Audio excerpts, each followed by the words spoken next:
মাহি, তোমার কাছ থেকে এত সহজ প্রশ্নও সমাধান হলো না? প্লিজ আর কিছু একটা কর। ঠিক আছে, শেষবারের মতো তোকে বাঁচাচ্ছি। পরের বার যদি তুই নিজে মেহনত না করিস তবে আমি কিচ্ছু করতে পারবো না। আচ্ছা ঠিক আছে, এটাই শেষবার।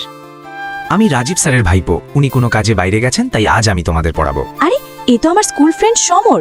হ্যালো সমর, তুই জানিস সালমান খানের নতুন মুভি রিলিজ হয়েছে? চল দেখে আসি। রিয়া, সামনের সপ্তাহে এক্সাম, তুই কি তার প্রস্তুতি নিয়েছিস? বন্ধুরা, এই সমরের মাথায় পড়াশোনা ছাড়া আর কিছুই নেই। ওরে বাপরে, কত কঠিন প্রশ্ন, আমার তো কিছুই মাথায় ঢুকছে না। পড়াশোনায় মন দিলে তবেই তো মাথায় ঢুকবে, তাই না? তুমি চুপ করো তো। আমি জানতাম তোমার দ্বারা এটা হবে না, তাই আমি আগেই তোমার জন্য নোটস বানিয়ে রেখেছিলাম। এতে সব প্রশ্নের সমাধান আমি পরিষ্কারভাবে লিখে দিয়েছি। এটা দেখে তুমি সহজেই নিজের নোটস তৈরি করতে পারবে। বন্ধুরা, সমর এভাবেই সব সময় আমাকে সাহায্য করতো আর আমার খুব খেয়াল রাখতো। ইয়েস, আমি 3rd ডিভিশনে পাশ করেছি। আরে বাহ, সমর বরাবরের মতো ফার্স্ট হয়েছে। এখন থেকে আমিও কঠোর পরিশ্রম করব আর ফার্স্ট হয়েই দেখাবো। সমর, আমাকে এই প্রশ্নটা বুঝিয়ে দাও না। সমর, প্লিজ এই প্রশ্নের উত্তরটা বল না। তো তো সামার আমাকেও আমাকেও বলো।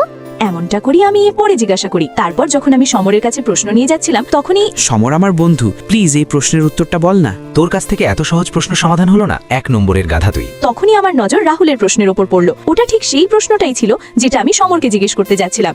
এটা দেখে আমি প্রশ্ন না করেই ফিরে আসি। সমর, এই দেখো, আমি সারা রাত জেগে পরিশ্রম করে এই প্রশ্নগুলো সমাধান করেছি। এই প্রশ্নগুলো তুমি সারা রাত ধরে সমাধান করেছো, অথচ একটা উত্তরও সঠিক হয়নি। Shut up! আমি এত কষ্ট করে সমাধান করলাম আর তুমি এমন কথা বলছো? আজ থেকে আমার সাথে আর কথা বলবে না। এরপর থেকে আমি সমরের সাথে একদম কথা বলতাম না আর ওকে ইগনোর করতাম।